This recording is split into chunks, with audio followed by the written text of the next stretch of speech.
Assalamualaikum warahmatullahi wabarakatuh. Salam sejahtera untuk kita semua.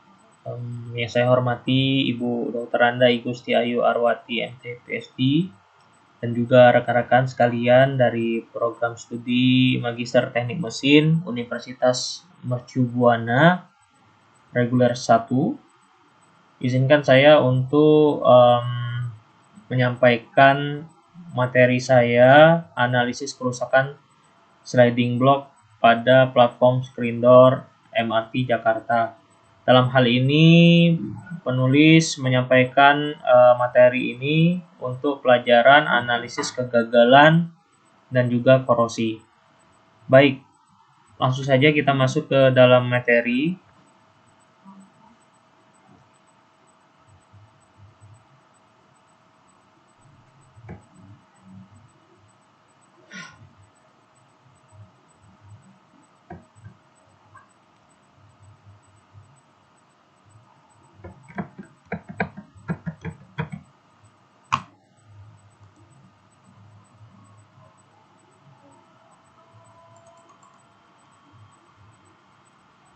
Oke, untuk pendahuluan, apa sih itu platform screen door? Platform screen door adalah pintu otomatis yang ada di platform untuk melindungi penumpang agar tidak terjatuh ke dalam trek. Nah, untuk di MRT Jakarta sendiri itu ada dua tipe yang digunakan. Yang tipe yang pertama yaitu tipe half height, yaitu berada di stasiun elevated. Nah, untuk di MRT Jakarta sendiri, untuk tipe half height ini sendiri itu berada di stasiun Lebak Bulus sampai dengan stasiun ASEAN. Nah, untuk tipe yang kedua yaitu tipe full height, di mana tipe full height ini digunakan di stasiun-stasiun underground. Nah, untuk stasiun underground sendiri itu dimulai dari stasiun Senayan sampai dengan stasiun Bundaran HI. Oke, baik. Nah, berikut ini kajian literatur awal yang coba penulis sampaikan karena memang kita tadi sesuai judul akan membahas tentang permasalahan pada sliding block. Nah, di sini juga muncul hipotesis dari penulis kenapa sliding block tersebut sering terjadi masalah. Salah satunya yaitu terkait dengan pelumasannya. Nah, seperti yang bisa kita lihat di kajian literatur ini, bahwasanya pelumas itu dibagikan menjadi 3 kelompok. Yang pertama, ada yang cair atau liquid, kemudian yang kedua semi liquid atau gemuk atau grease, kemudian yang ketiga yaitu tipe padat ataupun solid. Nah, berikut untuk tipe sliding block yang digunakan pada platform screen door di MRT Jakarta. Yang pertama yaitu tipe QHH dan juga yang kedua tipe HGH sebagai substitusinya. Nah, untuk perbedaan kedua ini tidak terlalu signifikan secara dimensi, namun memang untuk tipe QHH itu dia ada retainer yang membatasi antar ball bearing. Nah, sedangkan untuk tipe HGH tidak ada. Oke, baik. Untuk yang pertama, ini kita bisa lihat videonya sebagai gambaran awal bagaimana sih prinsip pengoperasian pada sliding block itu sendiri. Nah, kalau di PSD MRT Jakarta, fungsi dari sliding block ini sendiri untuk membuat pintu agar bisa bergerak sesuai dengan jalurnya dengan smooth begitu. Nah, ketika dia ada permasalahan pada sliding blocknya, tentunya si pintu tidak bergerak dengan smooth ataupun tersendat. Nah, hal inilah yang membuat si ASD ataupun pintu platform screen door ini menjadi bermasalah. Oke, di sini coba kita lihat kajian berdasarkan tipe ataupun perlakuan injek grease-nya, injek pelumasannya. Yang pertama nanti tidak diinjek pelumas, kemudian yang kedua itu coba diinjek grease, yang ketiga coba diinjek menggunakan oil.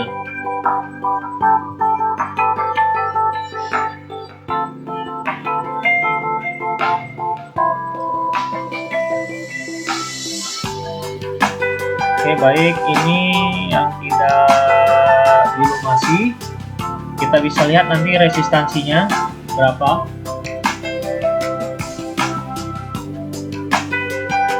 Ada di angka 0,18 sampai 0,2 kg.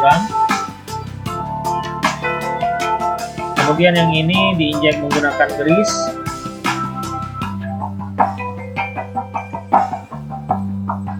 Resistansinya di awal-awal 0,61 sampai 0,64 kg.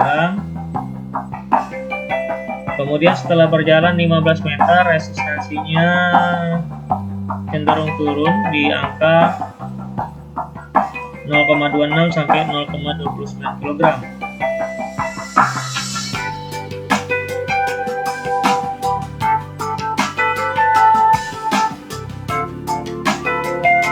Nah, yang ketiga ini dia diinjek menggunakan tipe oil atau cair. Bisa kita lihat untuk resistansi di awalnya 0,42 sampai 0,45 kg. Dan setelah berjalan 15 meter, resistansinya akan turun di angka 0,19 sampai 0,21.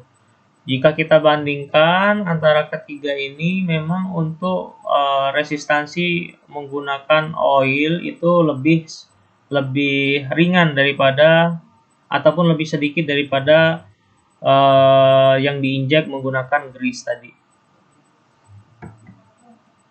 Nah, berikut ini video informasi awal, untuk cuma informasi saja untuk pelumasan menggunakan gemuk ataupun grease yang diinjek melalui nipple-nya menggunakan grease gun.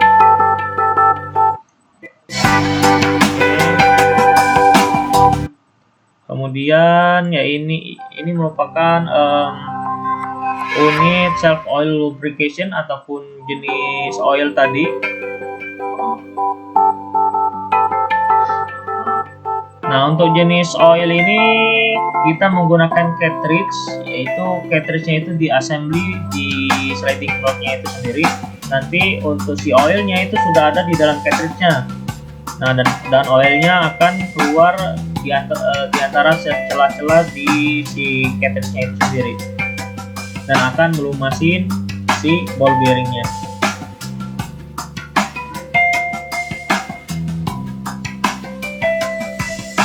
Oke, ini ball bearingnya terlumasi.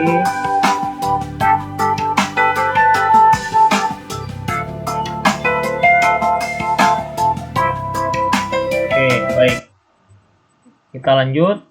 Nah, berikut untuk long time lubrication atau cartridge ataupun tempat untuk si oilnya tadi. Berikut untuk mileage-nya ada di 6.000 km. Kemudian untuk kebutuhan side to sliding block itu membutuhkan 5,1 cm3. Untuk total saat ini ada 1.536. Jadi untuk kebutuhan seluruhnya itu ada di angka 8 liter. Nah, untuk referensi produknya ada, kita kasih contoh di sini berdasarkan manualnya. Untuk kodenya itu SHC636. Ternyata ada produknya merek mobil SHC636.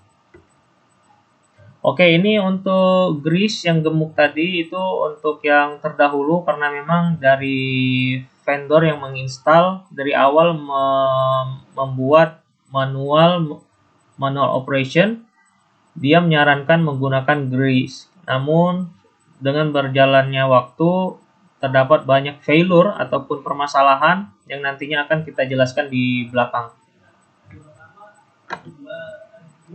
Nah, berikut ini kondisi, kita coba lihat di kondisi real. Untuk sliding block KIHH yang normal kondisinya bagus di sini. Begitupun juga kondisi sliding block KIH yang normal. Nah, berikut ini kondisi sliding block yang terdapat suara kasar. Adapun kondisinya minor. Bisa kita lihat di bawahnya ini kondisi minor. Banyak sekali kotoran yang menempel dan juga hitam-hitam di sini bekas si gemuknya itu sendiri, dan juga di sini yang kondisi mayor si ball bearingnya tidak ada lagi di tempatnya. Nah, berikut ini kondisinya ketika kita coba perbesar di sini. Ya, dengan greasing itu membuat kotor si sliding block, dan ini berakumulasi kemudian membuat nantinya si sliding blocknya itu akan rusak si ball bearingnya, dan juga ini juga berdampak pada si linear guardrailnya. Nah, berikut data kondisi sliding block saat ini. Yang kondisi oke itu ada 686 yang belum pernah ganti. Kemudian sliding block minor ada 15 yang kondisi rusaknya. Kemudian sliding block kondisi rusak mayor ada 1. Oke, berikut untuk kesimpulan dan saran berdasarkan hasil pengamatan tadi. Kita perlu pertimbangkan lagi terkait penggunaan safe oil lubrication dibandingkan injek langsung ke grease nipple. Untuk analisis lebih mendalam, perlu dilakukan uji coba atau studi kasus dengan tujuan untuk melihat mana yang terbaik yang diterapkan dengan harapan dapat mereduce failure di kemudian hari. Dengan kondisi sebagai berikut, variabel terikatnya kita coba menggunakan HGH25CA, kemudian variabel bebasnya kita coba gunakan 2 self oil lubrication, kemudian pakai 1 self oil lubrication, dan juga yang satunya langsung inject grease ke nipple. Kemudian terkait punch list yang masih open sebaiknya untuk segera di close, terutama yang ada kondisi mayor. Kemudian sliding block yang saat ini dalam kondisi oke, belum pernah dilakukan penggantian, berkemungkinan akan menjadi oke di kemudian hari. Berikut ini follow up action yang sudah kita lakukan. Apa sih yang kita lakukan? Kita tentunya sudah melakukan analisis tadi, kemudian kita mencoba menggunakan hanya menggunakan cartridge saja ataupun menggunakan oil. Hasilnya apa? Hasilnya fenomena failure yang diakibatkan sliding block damage itu sudah terreduksi atau tidak terjadi lagi sampai saat ini, berkat kita mengganti yang tadinya grease, sekarang kita coba ganti menggunakan yang cair tadi, oil tadi. Nah, berikut ini hasil pemantauan level oil. Ini sebagai data saja. Ini untuk tanggal pasang yang di 4 Januari 2022 itu kita cek di 3 Oktober 2024 itu sudah habis. Kemudian yang pasang di 8 November 2022 kita cek di 9 Oktober 2024 kurang lebih seperempat masih. Kemudian yang pasang di 2 September 2023 kita cek di 3 Oktober 2024 sisa kurang lebih setengah. Nah, kesimpulan berdasarkan waktu yang dipasang di Januari 2022 itu sudah habis rata-rata. Kemudian November 2022 itu kurang lebih seperempat sisanya saat ini. Kemudian September 2023 yang pasang itu kurang lebih setengah sisanya. Nah, berikut ini grafik probabilitas habisnya oil yang seiring waktu berdasarkan hasil pengecekan tadi. Di sini kita bisa lihat dalam hari rekomendasi pengecekan oil itu maksimum di angka 800 hari. Jadi sebelum 800 hari sebenarnya sudah kita sarankan untuk melakukan pengecekan si oilnya. Nah, untuk zona kritis sendiri tidak disarankan untuk melakukan pengecekan di zona kritis karena memang hal ini sangat berdampak apabila kita telat untuk mengetahui oilnya akan habis begitu. Mungkin itu saja yang bisa disampaikan, lebih dan kurang saya mohon maaf, dan pada Allah saya mohon ampun. Fastabiqul khairat. Wassalamualaikum warahmatullahi wabarakatuh. Terima kasih semuanya.